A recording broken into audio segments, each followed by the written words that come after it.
What's going on, guys? So in front of me, you were looking at our 2021 Bad Boy tractor. This is the 3026H hydrostatic transmission, and this tractor is a tractor that we purchased right after we got this property to help maintain it, to do some of the things we need to do around here. Now, we don't do any plowing, we don't do any heavy-duty farm work, so in terms of our usage on this, we don't sit on this thing for like 12, 13 hours a day plowing a field or tilling a field to get it ready for harvest. We use this primarily to move dirt around, to move trailers around, and to lift things that are just beyond what we can normally lift ourselves. I have pallet forks for the front of it as well, and this has been an absolutely fantastic tool, and I want to talk about it and also give you guys an update on how it's performed for us with roughly about 86 hours on it, which again isn't a tremendous amount of time, but when we use this, we use the snot out of it. Hang tight, I'll be right back.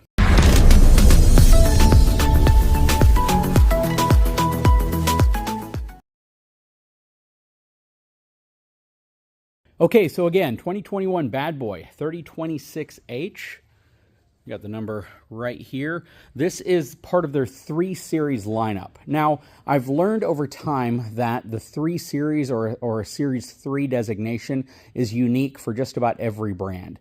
This is certainly a little bigger than a subcompact tractor, but it is not a large tractor by any means. This is what I would absolutely consider very, very useful for someone with, let's say, under 100 acres. If you have more than that, you're definitely going to want a bigger machine, in my opinion.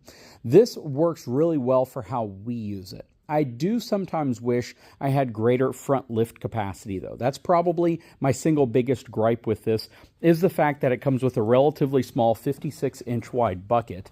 And unfortunately, the challenge I run into with this bucket is just the ability to lift as much stuff as I would like to lift and have the capacity that I'd like to have. And if I had it to do over again, I would definitely have opted for the series up from this, the 4000 series, mainly because it would have given me greater lift capacity, a larger bucket up front, greater lift capacity in the back, as well as a little bit more power to do things that I'd like to do. Now, from a power perspective, for my application, it's actually been pretty good. It has a 3-liter water-cooled diesel engine. It's a 25 horsepower engine, and it doesn't have any of the emissions requirements on this that some of the larger machines might have. There's no DEF, which is really nice. 3-speed, and this has a dry single-plate clutch. And again, it does have the hydrostatic transmission.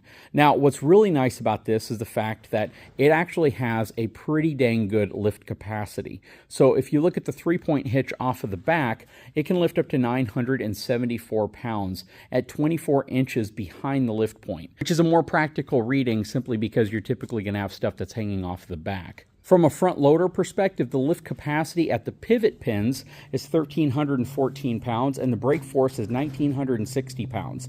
But the reality of this is that it just does not lift some of the things I need to lift, especially when you have stuff leveraged out over the front on pallet forks. I really wish I had closer to 1,500 to 2,000 pounds of capacity on the forks themselves and not just specifically at the pins. I believe last time I was right at capacity. I was moving some steel panels around, and I think I was right around 850 pounds before I couldn't lift anything anymore. So again, I do wish that I had greater lift capacity with this tractor, and if I could go back and do it over again, I would have gotten the 4000 series versus the 3. And I believe now they even have a 5000 series with even greater capacity. And off of the back, it's like 2,600 pounds worth of lift capacity versus the, slightly over 900 pounds. So those are kind of my regrets.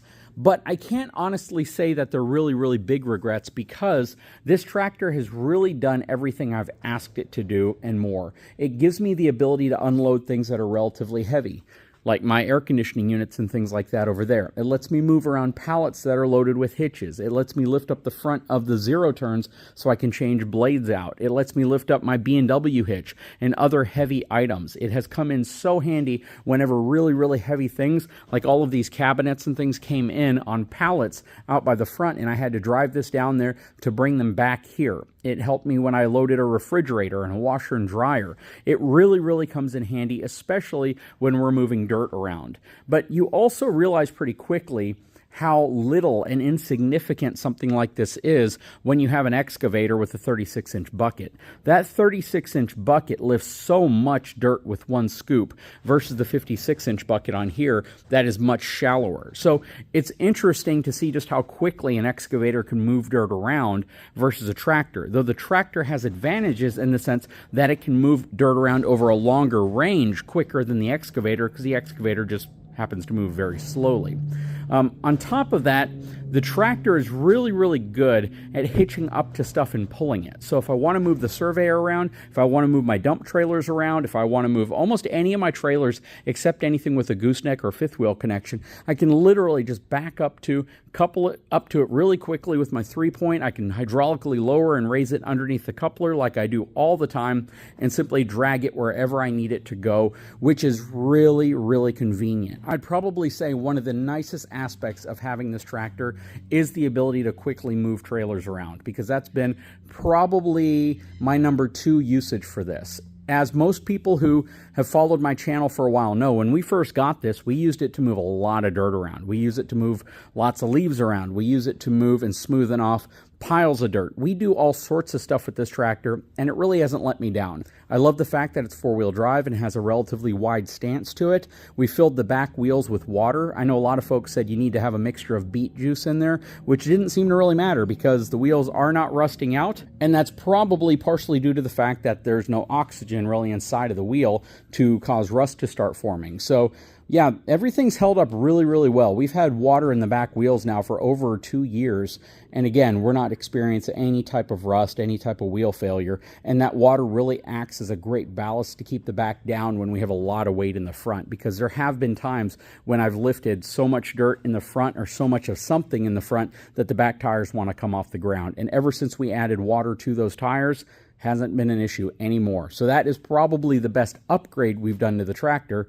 Really, it's the only upgrade we've done other than putting this really cool Speco Cat 1 E-hitch on the back, which comes in really, really handy. But yeah, this has been an absolutely fantastic tractor. I have nothing but good things to say about it overall.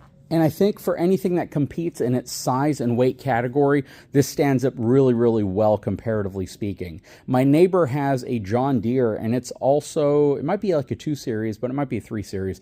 It's a bigger tractor overall. It has a bigger footprint to it. And I think the controls are, I'm going to say, probably a little bit more sensitive in a good way. You can really move things in a lot smoother, slower fashion. With these, the controls are a little jerky, and what I mean by that is when you're lowering the bucket mainly, sometimes it just wants to drop, and you can control it. You can really control it if you're feathering it right, and that means holding the control right there really close to the base and just making really micro movements to get the bucket to lower down. But that's really the only scenario where I run into that.